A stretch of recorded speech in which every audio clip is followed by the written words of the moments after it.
बिस्मिल्लाहिर्रहमानिर्रहीम। Operational amplifiers के सिलसिले का आज हमारा जो लेक्चर है वो है effects of negative feedback on operational amplifier impedances. यानी कि जब आप ऑपरेशनल एम्पलीफायर का एक क्लोज्ड सर्किट बना देते हैं और जो गेन है वो ओपन लूप गेन से चेंज होके क्लोज्ड लूप गेन हो जाती है, तो इस चीज़ का नेगेटिव फीडबैक का ऑपरेशनल एम्पलीफायर की जो इम्पीडेंसेस हैं उन पे क्या इफ़ेक्ट होता है, ये हमने देखना है।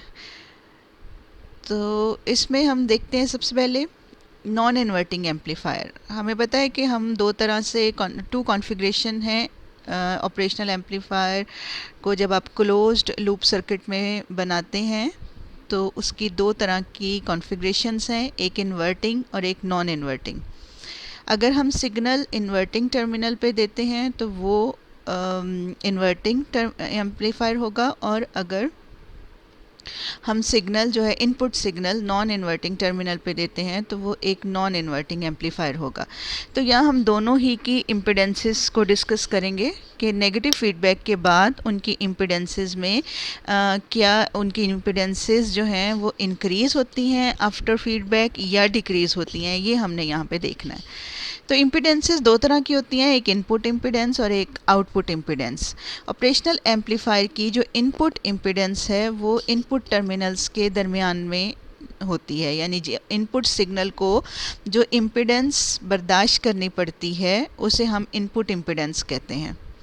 The input impedance of a non-inverting amplifier can be developed with the aid of figure। हमने ये फिगर ज़रा नीचे फिगर में हम देखते हैं, ये ऑपरेशनल एम्पलीफायर है। इस जो इनपुट सिग्नल है वो नॉन इन्वर्टिंग टर्मिनल पे दिया जा रहा है, जबकि फीडबैक सर्किट जो है, जो फीडबैक वोल्टेज है VF, वो इन्वर्टिंग टर्मिनल पे आ रही है, इस ताकि ये एक नेगेटिव फीडबैक कॉन्फ़िगरेशन बन जाए।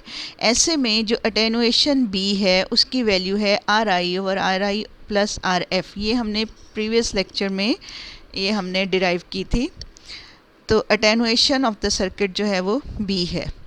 RF फीडबैक रजिस्टर है, RI जो है ये, इसको आप इनपुट रजिस्टर कह सकते हैं। तो यहाँ पे जो अगर इसकी इनपुट इम्पीडेंस इनफिनिट हो तो इसका मतलब होगा कि इस टर्मिनल और इस टर्मिनल के दरमियान में कोई भी वोल्टेज एग्जिस्ट नहीं करती। लेकिन यहाँ हम इसको चूँकि हमने नेगेटिव फीडबैक का इफ़ेक्ट एनालाइज करना है इसलिए इम्पीडेंसेस पे, इसलिए हम ये सपोज नहीं करते कि इनपुट इम्पीडेंस जो है वो इनफिनिट है, बल्कि हम कहते हैं कि कुछ ना कुछ इम्पीडेंस जो है इनपुट मौजूद है, और इनपुट इम्पीडेंस फाइनाइट है, और जो इन दोनों इनपुट टर्मिनल हैं उनके दरमियान कुछ ना कुछ डिफरेंशियल वोल्टेज जो है ना वो एग्जिस्ट करती है। For this analysis assume a small differential voltage, और वो जो स्मॉल डिफरेंशियल वोल्टेज है उसको हम VD कहेंगे, exist between the two inputs. This means that you can assume the operational amplifiers input impedance to be infinite और the input current to be zero. यानी हम अज्यूम नहीं कर सकते ऑपरेशनल एम्पलीफायर की इनपुट कि वो इनफिनिट हो या ये कि करंट बिल्कुल ज़ीरो हो। हम यहाँ पे ये अज्यूम नहीं कर रहे, क्योंकि हमने अज्यूम कर लिया है कि कुछ ना कुछ डिफरेंशियल वोल्टेज मौजूद हैं दोनों इनपुट्स के दरमियान। अच्छा, अब टोटल इनपुट सिग्नल क्या होगा? ये इनपुट सिग्नल है, ठीक है, और ये डिफरेंशियल वोल्टेज है, और साथ में ये क्या है, ये VF है। तो VF और डिफरेंशियल वोल्टेज जब दोनों आपस में मिलेंगे तो टोटल क्या बनेगा? इनपुट सिग्नल बनेगा। तो हम V इनपुट को लिख सकते हैं V in equals to VD plus VF।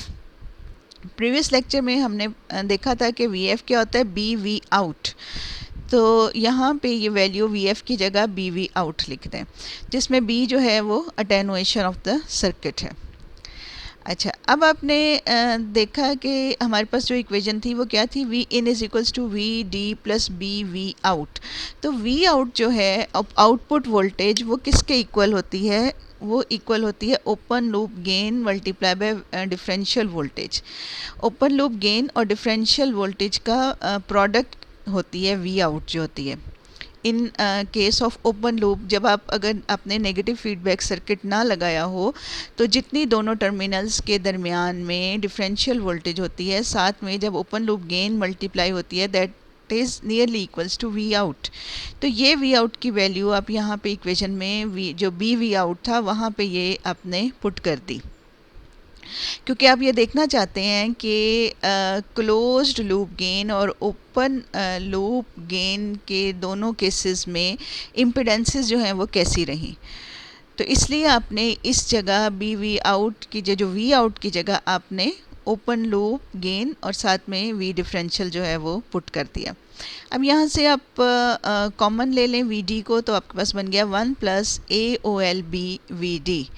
ठीक है जी। अब आपने फर्दर स्टेप में क्या किया कि ये जो वी डी है यानी डिफरेंशियल वोल्टेज, ये क्या होती है, डिफरेंशियल वोल्टेज क्या होती है कि जितना इनपुट करंट है मल्टीप्लाई बाय जितनी टोटल इनपुट इम्पिडेंस है जी इन हो, उतनी ही डिफरेंशियल वोल्टेज होती है ना। V is equals to I are.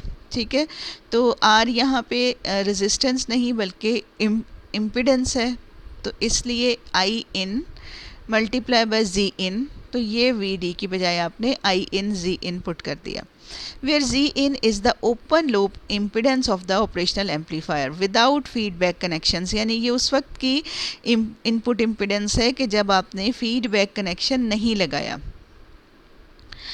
अच्छा जी, अब आपने क्या किया कि ये आपके पास इक्वेशन बन गई, इसमें से आई इन को उठाएं और इधर ले आएँ, तो ये बन जाएगा V in over I in equals to 1 plus A O L B G in. V in over I in is the overall input impedance of closed loop non-inverting amplifier configuration। अब जब एक V in क्या थी, ये आपकी closed loop input signal था, आपका close loop input voltage कह लें, और उसके साथ जब आई इन जो है डिवाइड हुआ तो ये टोटल क्या बन गया, ये टोटल इम्पिडेंस बन गई। किसकी इम्पिडेंस बन गई, नॉन इन्वर्टिंग ऑपरेशनल एम्पलीफायर की। ठीक है जी, तो ये नॉन इन्वर्टिंग ऑपरेशनल एम्पलीफायर की इनपुट इम्पिडेंस है, कब की, जब ये क्लोज्ड लूप में होगा, जब वो क्लोज्ड लूप में होगा। तो ये closed loop impedance that is equals to 1 plus A O L B multiply by G in. और जी इन हम ऊपर ही कह चुके हैं कि जी इन क्या है, ये without feedback connection open loop gain है। तब आप दोनों को ज़रा कंपेयर करें, ये है जब फीडबैक अप्लाई किया है, नेगेटिव फीडबैक अप्लाई किया, और ये है जब विदाउट फीडबैक। तो आप दोनों को देखिए कि ये जो है इससे इससे कितने टाइम्स ज़्यादा है, 1 plus A O L B times. तो A O L open loop gain होती है, ये फैक्टर जो है ये इसका ये बहुत हाई होता है, यानी इसकी वैल्यू बहुत ज़्यादा होती है। तो इसलिए overall 1 plus A O L B बहुत ज़्यादा हाई नंबर है, बहुत बड़ा नंबर है। ये नंबर जब जी इन के साथ मल्टीप्लाई होगा तो फिर जी इन बन रही है नॉन इन्वर्टिंग एम्पलीफायर की input impedance with feedback circuit. तो इसका मतलब क्या हुआ कि this equation shows that input impedance of the non inverting amplifier configuration with negative feedback is much greater than the internal input impedance of the operational amplifier itself, यानी without feedback। ठीक है, तो नेगेटिव फीडबैक करने का एक फ़ायदा ये भी हुआ कि जो इनपुट एक अच्छा एम्पलीफायर वो होता है जिसकी इनपुट इम्पिडेंस बहुत हाई होती है। तो नेगेटिव फीडबैक करने से इनपुट इम्पिडेंस जो है वो मज़ीद हाई हो जाती है। अब हम देखते हैं आउटपुट इम्पिडेंस इसी एम्पलीफायर का, यानी नॉन इन्वर्टिंग एम्पलीफायर का की आउटपुट इम्पिडेंस को हम डिस्कस करते हैं। पहले हम इसके लिए फ़िगर देखेंगे। फ़िगर में देखें, ये वी इन है, ये वी डिफरेंशियल है, यहाँ से वी एफ आ रही है। तो जो आउटपुट सर्किट है, आउटपुट क्या होती है, आउटपुट होती है A O L V D, यानी differential voltage multiply by A O L, ये इंटरनल आउटपुट होती है। तो आउटपुट जो इंटरनल आउटपुट जो है ऑपरेशनल एम्पलीफायर की, उसको आप ऐसे एक सोर्स की फॉर्म में लिख रहे हैं, यानी ये वी आउट का सोर्स है जो इंटरनली ऑपरेशनल एम्पलीफायर से जनरेट हो रही है। तो ये सोर्स जो है, इसके साथ जितना रेजिस्टेंस होगा या जितनी टोटल अपोजिशन होगी, उसको आप कहेंगे जी आउट, यानी कि आउटपुट इम्पिडेंस। तो ये सोर्स और साथ में ये इम्पिडेंस, ये मिलके आपकी टोटल आउटपुट बनाएगी, टोटल इंटरनल आउटपुट बनाएगी ऑपरेशनल एम्पलीफायर की। ठीक है, अब यहाँ से आगे चलें तो करंट जनरेट होगा इनमें से, वो फ्लो करेगा, वो फ्लो करके आउटपुट तक जाएगा। ये वी आउट है, टोटल वी आउट है, यानी after all the feedback circuit, और ये इसकी इंटरनल और फीडबैक सर्किट के बाद जो आउटपुट मिलेगी वो है हमारे पास वी आउट। अच्छा, अब ज़रा हम इसको किरचॉफ का रूल अप्लाई करते हैं इस लाइन पे। ये जो लाइन है, यानी ये ग्राउंड से लेकर ये सोर्स, फिर जी आउट, फिर ये वी आउट तक, यहाँ तक हम किरचॉफ का रूल अप्लाई करते हैं। जब हम किरचॉफ का रूल अप्लाई करेंगे तो सबसे पहले आपके पास आ जाएगा AOL VD, वोल्टेज में वोल्टेज ड्रॉप कितना आ जाएगा, AOL VD। नेक्स्ट आ जाएगा माइनस आई आउट जी आउट, यानी करंट मल्टीप्लाई बाय इम्पिडेंस, ये है इस पे वोल्टेज का ड्रॉप, माइनस साइन आएगा क्योंकि वोल्टेज का ड्रॉप है, तो ये आ जाएगा माइनस आई आउट जी आउट। ठीक है, आगे चलते जाएं, आगे चलते जाएं, तो लास्ट में आपके पास आ जाएगा माइनस वी आउट। तो जब आप इसमें से वी आउट को एक इक्वेशन के एक साइड पे लेंगे तो बाकी रह जाएगा AOL VD minus G out I out. ठीक है, तो इसमें जो वी डी है उसको हम लेंगे V in minus V F. पीछे हमने कहा कि वी इन क्या है, V D plus V F, तो वहाँ से अगर हम वी डी की वैल्यू निकालें तो वो बनेगी V in minus V F. ठीक है, यहाँ पे वी डी यहाँ पे आप पुट कर देंगे V in minus V F. फिर ये सेकेंड टर्म, जब हम इस टर्म को देखें, इन दोनों टर्म्स को अगर हम कंपेयर करें तो हम अगेन कहते हैं AOL बहुत बड़ा है, यानी इट इज़ अबाउट 10⁵ इसकी वैल्यू जो होती है। तो AOL ये बहुत बड़ा नंबर है, ये इसके साथ मल्टीप्लाई होगा तो ये मज़ीद बड़ा हो जाएगा। जबकि G out I out, G out यानी आउटपुट इम्पिडेंस, ये वैसे ही ऑपरेशनल एम्पलीफायर की स्मॉल होती है, साथ में करंट भी स्मॉल है, तो ये दो चीज़ें जब मिलेंगी तो ये एक स्मॉल नंबर होगा, जबकि ये नंबर जो है ये वोल्टेज बहुत हाई है। तो इन दोनों का जब आप कंपैरिजन करेंगे तो इस चीज़ को आप जी आउट आई आउट को इसमें से निगलेक्ट कर देंगे, तो बाकी आपके पास फिर क्या रह जाएगा, V out is nearly equals to AOL, और वी डिफरेंशियल की जगह आपने पुट कर लिया V in minus V F. अब इसमें वी एफ को अगेन आप बी वी आउट पुट कर दें तो यहाँ पे बन गया AOL V in minus B V out. अब वी आउट इनको आप ओपन कर लें तो ये बन जाएगा V out is nearly equals to AOL V in minus AOL B V out, और फिर आप इस टर्म को उठा के इधर ले आएँ तो ये बन जाएगा V out plus AOL B V out, और एक साइड दूसरी साइड पे आ जाएगा AOL वी इन। यहाँ से आप वी आउट को कॉमन ले लें तो आपके पास बनेगा 1 plus AOL B into V out. Since output impedance of non-inverting amplifier configuration is Z out non-inverting equals to V out over I out, यानी पिछली स्लाइड से अगर हम देखें तो आपके पास जो आउटपुट इम्पिडेंस क्या बनेगी, अगर आप इसको V इनको इधर रहने दें और V अगर आप इसको जो आपकी आउटपुट इम्पिडेंस होती है वो क्या होती है, V out over I out, ये देखें ये V out over I out, ये आपकी आउटपुट इम्पिडेंस होती है। तो आपने क्या किया कि जो लास्ट इक्वेशन थी जहाँ पे वी आउट था वहाँ पे आपने पुट कर दिया आई आउट जी आउट। ठीक है, V out over I out is equals to G out. ठीक है, तो इसमें से जब आप वी आउट की वैल्यू निकालेंगे तो आई मल्टीप्लाई बाय जी हो जाएगा, तो वो आई मल्टीप्लाई बाय जी आउट आपने यहाँ पे वी आउट की बजाय पुट कर दिया। अब आप दोनों साइड्स को आई आउट से डिवाइड कर दें तो आपके पास AOL V in over I out आ गया, और इधर आ गया 1 plus AOL B G out, और ये जो था आई आउट जी आउट ये आपने नॉन इन्वर्टिंग एम्पलीफायर के लिए आपने पुट किया था। और ये नॉन इन्वर्टिंग एम्पलीफायर कौन सा है कि जिसमें नेगेटिव फीडबैक मौजूद है। और ये जो है ये इस साइड वाली ये जो वी इन है और ए ओ एल है, ये साइड जो है ये शो कर रही है विदाउट फीडबैक, और इस ये वाली जो टर्म्स हैं ये शो कर रही हैं विद फीडबैक। ठीक है, तो ये चीज़ जहन में रखनी है। जब आपने आई आउट से दोनों साइड को डिवाइड किया तो यहाँ पे सिर्फ जी आउट रह गया और यहाँ पे आपके पास इस तरह से आ गया। अब ये जो ए ओ एल के साथ वी इन है ये वी आउट है विदाउट फीडबैक, तो इसलिए हम इसको वी आउट और आई आउट को हम सिंपल जी आउट लिख देंगे, और साथ में ये जो जी आउट जिसके साथ नॉन इन्वर्टिंग लिखा हुआ है इसका मतलब है विद फीडबैक। ठीक है, अब आप निकाल लें जी आउट नॉन इन्वर्टिंग यानी फीडबैक के साथ, तो ये टर्म इधर चले जाएगी। मतलब क्या हो जाएगा, G out divided by 1 plus A O L B. अब इतना बड़ा नंबर इसको डिवाइड कर रहा है तो इसका मतलब है कि ये ओवरऑल रेशो ये बहुत ही स्मॉल हो जाएगी।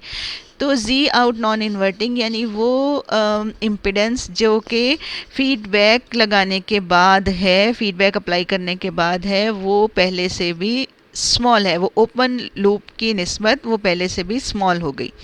This equation shows that output impedance of non-inverting amplifier configuration with negative feedback is much less than the internal input impedance of the operational amplifier itself because the out is divided by the factor 1 plus AOLB। तो हमने देखा कि जो non inverting operational amplifier था, अगर हम उसमें negative feedback उसके सर्किट में लगाते हैं तो इनपुट इम्पीडेंस मज़ीद बढ़ जाती है, आउटपुट इम्पीडेंस मज़ीद कम हो जाती है। अब हम देखते हैं एक वोल्टेज फॉलोअर। वोल्टेज फॉलोअर चूँकि नॉन इन्वर्टिंग एम्पलीफायर का एक स्पेशल केस होता है और इसमें बी की वैल्यू 1 होती है, ये हम पहले भी पढ़ चुके हैं।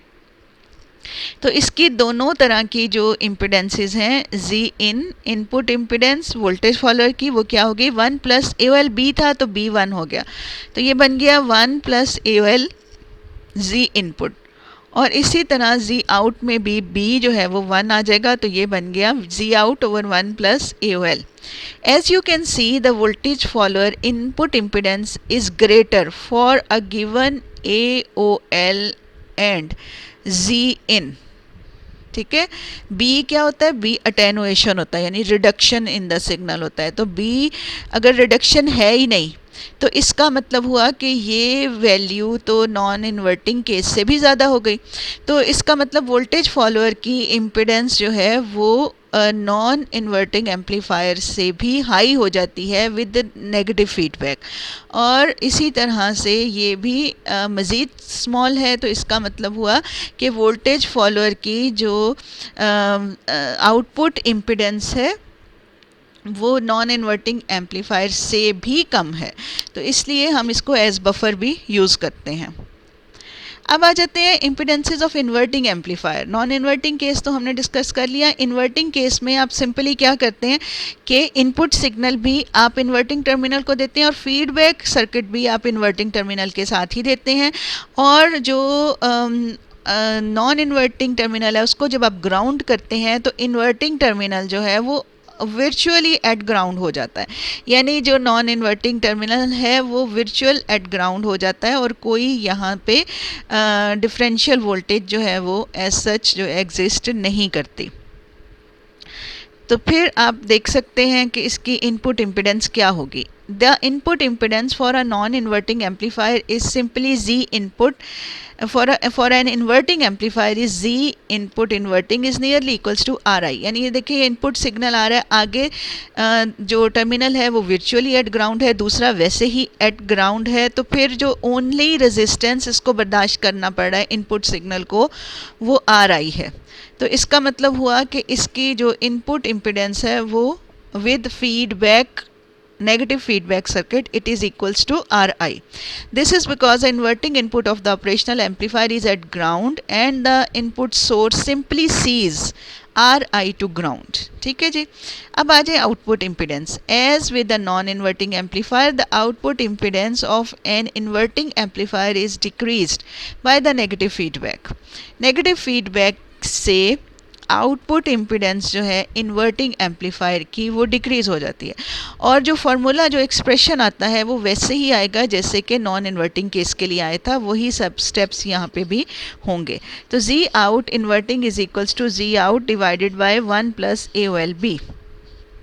The output impedance of both the non-inverting and inverting amplifier configuration is very low। अब हम देख रहे हैं कि दोनों में जब आप नेगेटिव फीडबैक अप्लाई करते हैं तो दोनों केसेस में आउटपुट इम्पिडेंस जो है वो बहुत ज़्यादा स्मॉल हो जाती है। In fact it is almost zero in practical cases. Because of this near zero output impedance, any load impedance within limits can be connected to the operational amplifier output and not change the output voltage।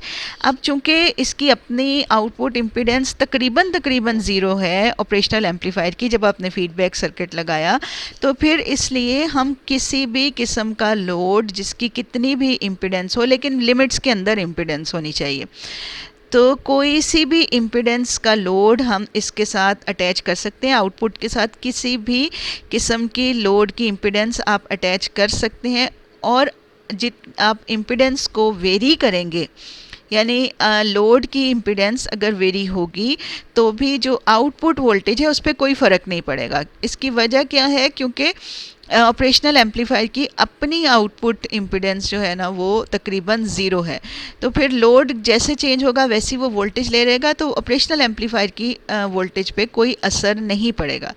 The limits for the load impedance are determined by the maximum peak to peak swing of the output.